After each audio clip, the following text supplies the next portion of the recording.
Hallelujah. धन्नवाद प्रभु यीशु मसीह नासरी दा। मैं सारे भैन भाइयों नूं प्रभु यीशु मसीह नाम च जय मसीह दी आखदा। मैं विश्वास करदा मैं अपने मालिक ते कि प्रभु यीशु मसीह जी ने तुहानूं सबनां नूं हुण तक भला चंगा रखिया है। अपने घर दे विच, अपनी जगह दे विच, अपने काम रोज़गार दे विच तुसीं सब प्रभु यीशु मसीह दे नाम च शांतिपूर्वक हो, खुश हो, आनंदित हो।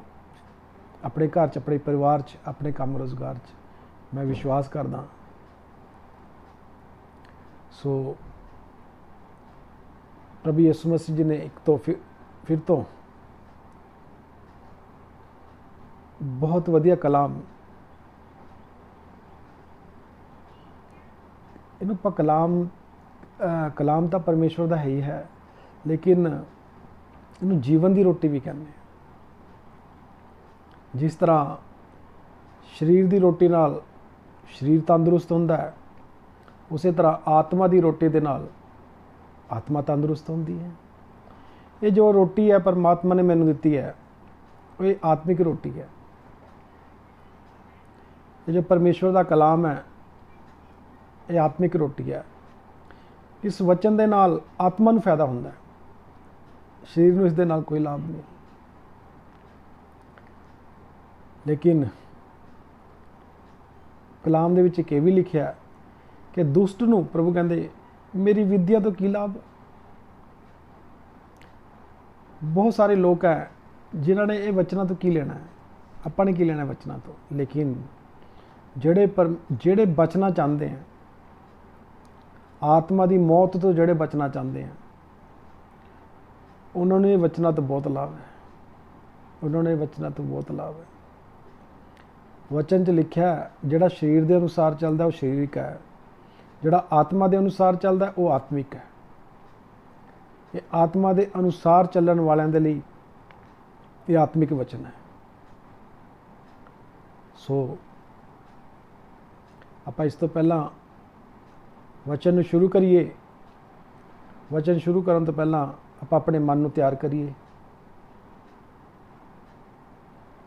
आपां सारे मिल के छोटी प्रार्थना करते हैं ताकि परमात्मा साडे मन नूं तैयार करन, सानूं सुनने वाले कान देन, ताजो जो वचन जो गलबात परमेश्वर साडे नाल करना चाहते हैं असीं उसनूं ध्यान नाल सुन सकीए। प्लीज़ सारे जने अखां बंद करो। मैं प्रार्थना च प्रभु यीशु मसीह के अनुग्रह कृपा द्वारा तुहाडे सारिਆਂ ਦੀ अगवाई करदा। Thank you. Let's pray. धन्नवाद पवित्र आत्मा जी, तुहाडी वडियाई तुहाडी महिमा हो सर्वशक्तिमान परमेश्वर। प्रभु जी अज का दिन दिखाया, धन्नवाद। अज के सुंदर समय लिए धन्नवाद। अज की दोपहर दी मेरे मालिक तुहाडा धन्नवाद। तुहाडी वडियाई तुहाडी महिमा हो प्रभु जी। पवित्र आत्मा जी तुसीं अपनी संगत नाल पवित्र आत्मा जी जिहड़े लोग सुन रहे हैं प्रभु जी इस टाइम जुड़े हैं, जिहड़े होर अगे सुननगे मेरे मालिक, तुसीं इन्हां सबनां नाल तुसीं हालेलुया पवित्र आत्मा जी मेरा सबनां नाल मेल मिलाप कराया। तुहाडा धन्नवाद पवित्र आत्मा जी, तुहाडी वडियाई तुहाडी महिमा हो पवित्र आत्मा जी। मैं सबनां नूं प्रभु यीशु मसीह नाम आशीष दिना प्रभु जी। ओ सर्वशक्तिमान परमेश्वर इन्हां सबनां दे काम रोज़गार च वाधा बरकत देना पवित्र आत्मा जी। इन्हां सबनां दीयां ज़रूरतां नूं प्रभु यीशु दे गैबी खजाने ना पूरा करना, दया करना पवित्र आत्मा जी। तुसी सहायता, तुसी मदद करना प्रभु जी सबना दी प्रभु पवित्र आत्मा जी। जो कि जो भी कलाम पवित्र आत्मा जो वचन पवित्र आत्मा जी तुसी हालेलुया मेरे द्वारा इन्हां तक पहुँचा रहे हो पवित्र आत्मा जी। तुसी जो भी पवित्र आत्मा जी हालेलुया वचन द्वारा इन्हां नाल गलबात कर रहे हो पवित्र आत्मा जी। और वचन पवित्र आत्मा जी इन्हां दे कन्नां द्वारा इन्हां दी मन की गहराइयां तक पहुँचन प्रभु जी। सर्वशक्तिमान परमेश्वर ये वचनों नूं सुनने वाले नहीं बल्कि वचनों के अनुसार चलने वाले बनन। ऐसी महान अनुग्रह, ऐसी महान कृपा बख्शना सबना प्रभु जी। दया करना पवित्र आत्मा जी, कृपा करना, सहायता करना। तुहाडा धन्नवाद होवे, तुहाडी वडियाई होवे, तुहाडी महिमा हो पवित्र आत्मा जी। बाकी दे रहिंदे समय नूं मैं तुहाडे जोरावर हत्थां विच सौंपदा। इस छोटी बेनती प्रार्थना नूं प्रभु यीशु मसीह नाम च मंगदा, सुनो कबूल करो। आमीन और आमीन। हालेलुया। सो अज दा कलाम जो परमात्मा ने मैनू दिता है, परमात्मा का मतलब है सब तो वड्डा आत्मा। सब तो वड्डे आत्मा ने जो मैनू कलाम दिता है, वो कलाम है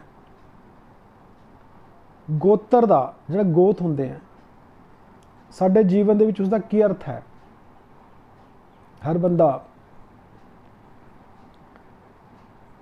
जिहड़ा भी इस टाइम मैनू सुन रहा, अलग अलग गोत दे विचों सुन रहा, परमात्मा ने उसनूं अलग अलग गोत दे विच भेजिया। कोई किस गोत दे विच है, कोई किस गोत दे विच है, कोई किस गोत दे विच है। लेकिन इस गोत दे विच जिहड़ा सानूं भेजिया गया, इस गोत दे विच भेजण दा अर्थ क्या है? परमात्मा साडे तो चाहते की है, उस बारे प्रभु ने मैनू ये ज्ञान दिता है, मैनू ये शब्द दिता है। प्लीज़ अपने सारा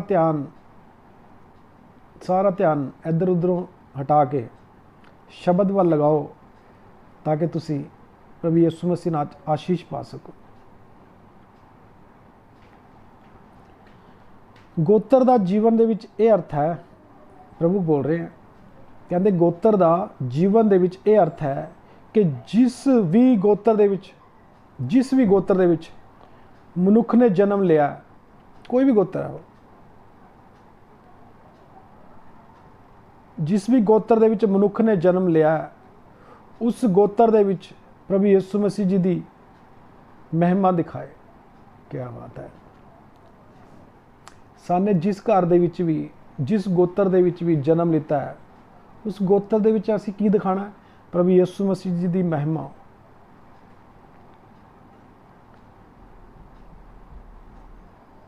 प्रभु यीशु मसीह का जीवन उस गोत्र दे विच सानूं वो दिखाने दे लई उस गोत्र दे विच सानूं जन्म दिता गया। जिस तरह हुण महिमा असीं किस तरह दिखानी है? महिमा दिखानी है परमेश्वर दी अपने जीवन के द्वारा। महिमा तो परमेश्वर दी है, साडी अपनी कोई महिमा नहीं है। परमेश्वर दी महिमा असी अपने जीवन के द्वारा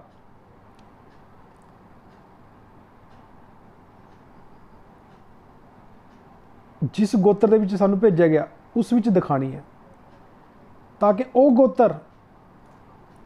गोत्र परमेश्वर नूं जाने। हालेलुया। वो गोत्र परमेश्वर नूं जाने, तो परमेश्वर की महिमा उस गोत्र दे विच जिस दे विच सानूं भेजा गया उत्थे दिखानी है। असीं की करते हैं? जिस तरह असीं जन्म लैंदे हैं, जिस गोद दे विच असीं जन्म लैंदे हैं, जिस गोद दे विच असीं पैदा होंदे हैं, उत्थे असीं की दिखाण लग जांदे हैं? उस गोत दे ही गुण, संसारिक गुण, जिहड़े बाप दादियां तो चले आ रहे गुण है, जो साडे लहू दे विच चल रहे हैं, वही गुण। गलत सोचना, गलत विचार करने, लड़ाइयाँ झगड़े जो अजकल संसार दे विच है, झूठ बोलना, धोखा देना, ये गुण शुरू तो ही पैदा अंदर ही ऑटोमैटिक है। असी किहड़ा कोई गाला कड्ढन दी या चलाकियां दिखाने की कोई क्लास लाई है, तो ऑटोमैटिक है, इंसान के अंदर ऑटोमैटिक आउंदे हैं। लेकिन साने एक गुणां नूं मार के असी परमात्मा के गुण दिखाने हैं।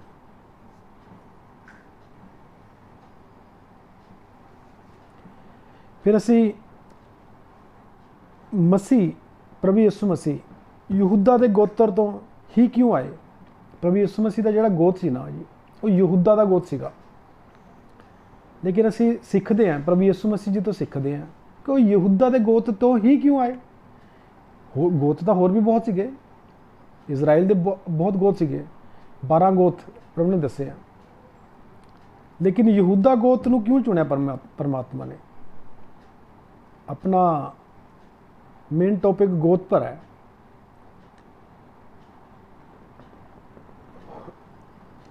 इसदा उत्तर है प्रभु की दया कृपा नाल, क्योंकि मसीह कौन है? यानी परमेश्वर का पुत्र, जिदा मैं पहला भी कह के हटिया, सब तो बड़ा आत्मा, ਸਭ ਤੋਂ ਵੱਡੇ ਆਤਮਾ ਦਾ ਪੁੱਤਰ ਪ੍ਰਭੂ ਯਿਸੂ ਮਸੀਹ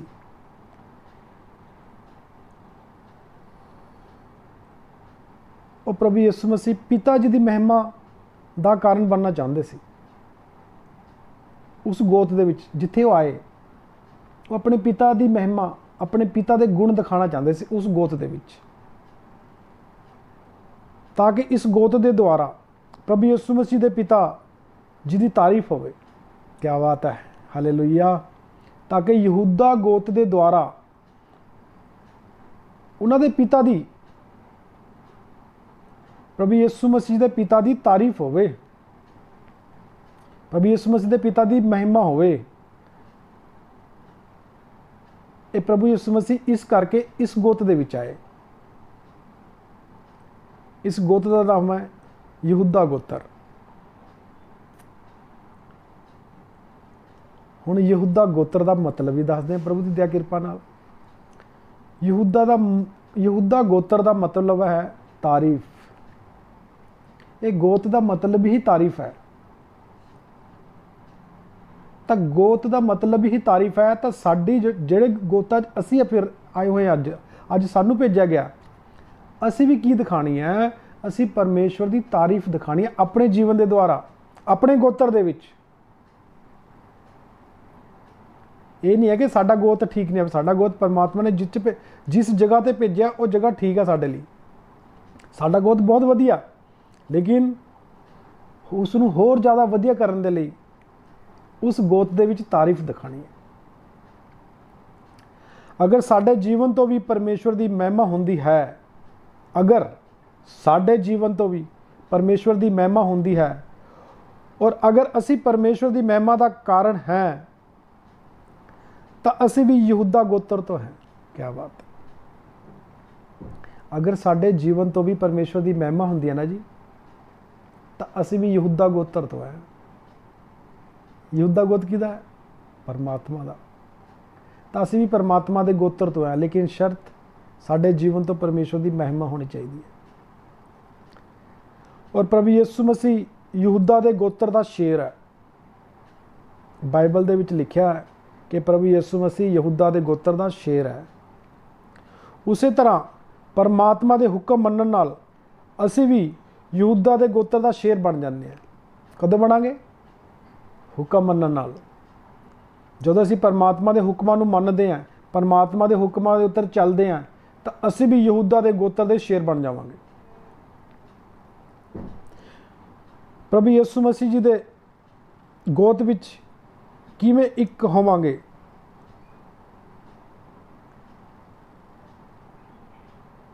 ਅਸੀਂ ਪ੍ਰਭੂ ਯਿਸੂ ਮਸੀਹ ਦੇ ਗੋਤ ਦੇ ਵਿੱਚ ਕਿਵੇਂ ਇੱਕ ਹੋਵਾਂਗੇ, ਕਿਵੇਂ ਸਾਂਝੀ ਹੋਵਾਂਗੇ? ਸਿਰਫ ਹੁਕਮ ਮੰਨਣ ਦੁਆਰਾ।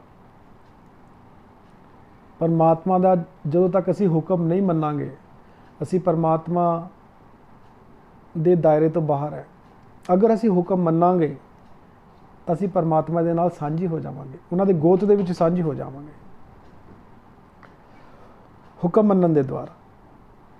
ਪ੍ਰਭੂ ਯਿਸੂ ਮਸੀਹ ਜੀ ਦੀ ਸਾਰੀ ਮਰਜ਼ੀ ਨੂੰ ਆਪਣੇ ਜੀਵਨ ਦੇ ਵਿੱਚ ਪੂਰਾ ਕਰਨ ਦੇ ਦੁਆਰਾ ਅਸੀਂ ਇਸ ਗੋਤ ਦੇ ਸਾਂਝੀ ਹੋ ਜਾਵਾਂਗੇ।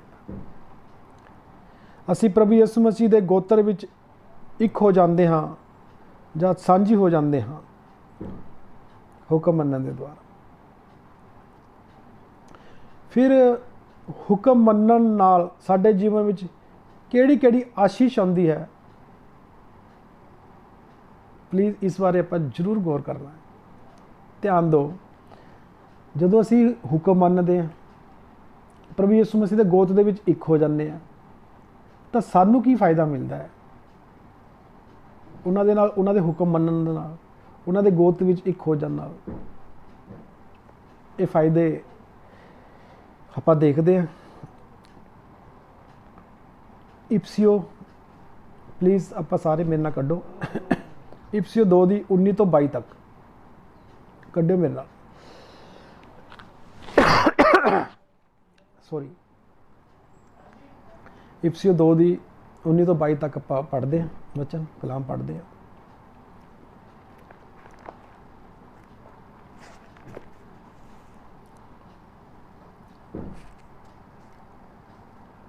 इफिसियो 2 ਦੀ 19 ਤੋਂ 22 ਤੱਕ।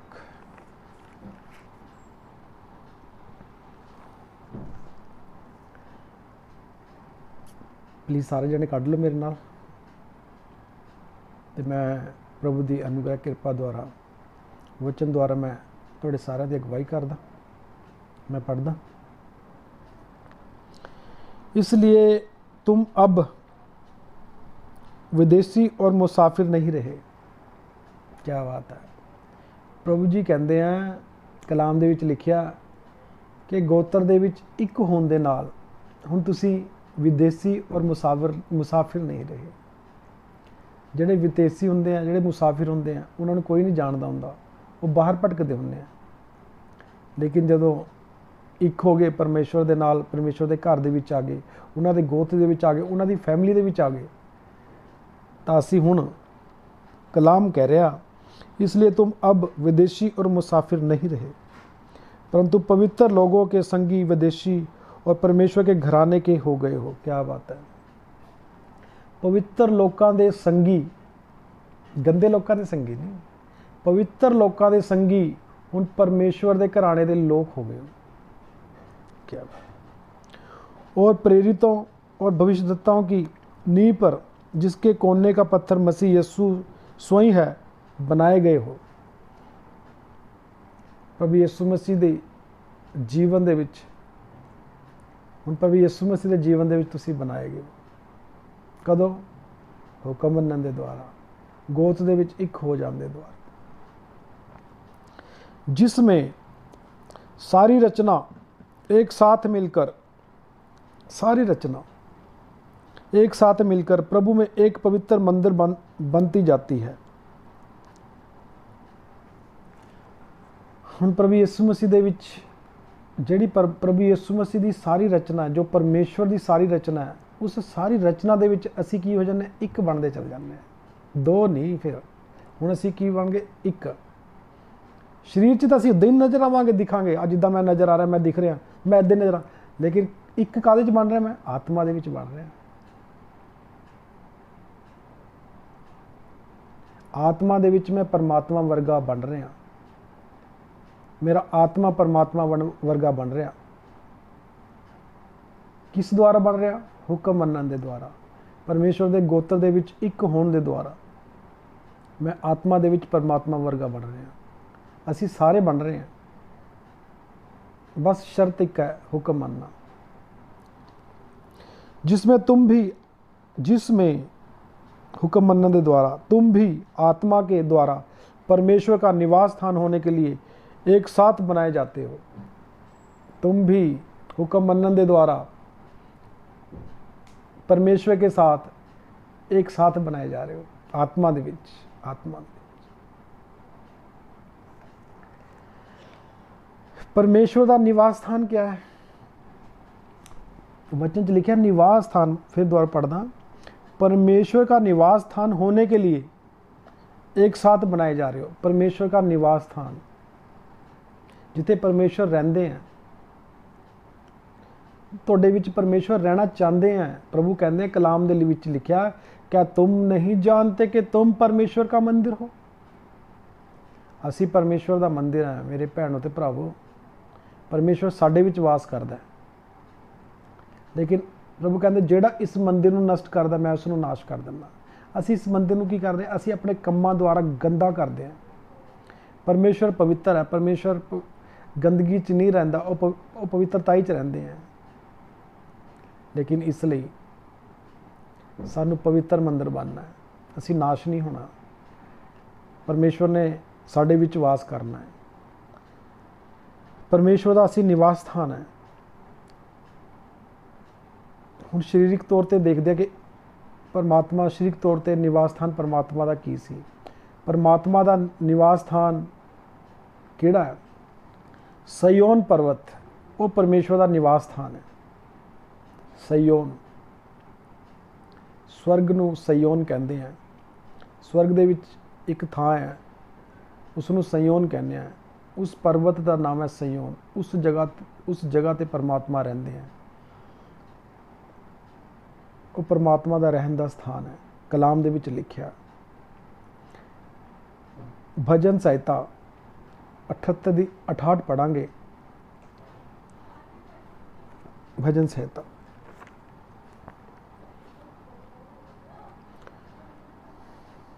ਹਾਲੇਲੂਇਆ, ਬਹੁਤ ਵਧੀਆ ਕਲਾਮ ਹੈ। प्लीज़ कड्डो तो पढ़िए अपन। परंतु यहूदा ही के गोत्र को और अपने प्रिय सिय्योन पर्वत को चुन लिया। प्रभु ने अपना निवास स्थान होने लिए किनू चुनिया? एक तो यहूदा गोत्र नूं चुनिया, नंबर 2 सिय्योन पर्वत नूं चुनिया, जिथे परमेश्वर वास करता है, जिथे परमेश्वर रहिंदे हैं।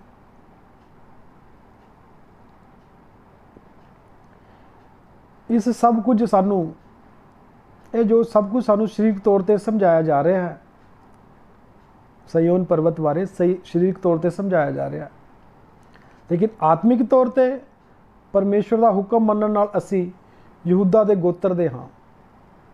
आत्मिक तौर पर असी हुक्म मनण दे द्वारा असी यहूदा दे गोत्र दे हाँ, और यहूदा ही सिय्योन है, यहूदा ही सिय्योन है, और यहूदा दा झुंड ही पवित्र पर्वत है। जिन्ने भी लोग है यहूदा गोत्र के लोग जिन्ने भी हैं, जिन्ने यहूदा गोत्र के संत हैं, उन्हों का जोड़ा झुंड है वो पवित्र पर्वत है, वो पवित्र पर्वत सिय्योन है, और यहूदा का झुंड ही पवित्र पर्वत है, यानी परमेश्वर के संत। हालेलुया, परमेश्वर के संत पवित्र पर्वत है। वो परमेश्वर किते वास करते? अपने संतां च वास करते हैं। मेरे भैनों ते भरावो, हालेलुया हालेलुया। क्यों ना असी भी परमेश्वर के संत बन जाइए, क्यों ना असी भी हालेलुया यहूदा गोत्र दे विच एक हो जाइए,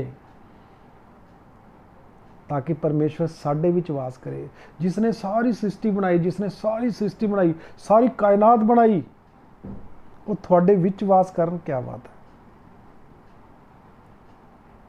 लेकिन परमात्मा चाहते हैं, उन्होंने चाहत शुरू तो लेके हुण तक यही है कि असी उन्होंने निवास स्थान बन जाइए, असी उन्होंने निवास स्थान बन जाइए, जिन्हां विच परमेश्वर वास करदे, असी वो बन जाइए, असी सिय्योन बन जाइए। इसलिए सानू ये शिक्षा जो परमात्मा ने सानू दिती है, जो इस टाइम परमात्मा दस रहे हैं, जो इस टाइम परमात्मा साडे नाल गलबात कर रहे हैं, असी यहूदा गोत्र दे विच रहना है। ये शिक्षा सानू दस रही है कि असी यहूदा गोत्र दे विच रहना है, बने रहना है, कायम रहना, दृढ़ रहना है, और सिय्योन पर्वत बनना है, जिथे परमेश्वर वास करदे। जय मसीह दी। हालेलुया, आमीन।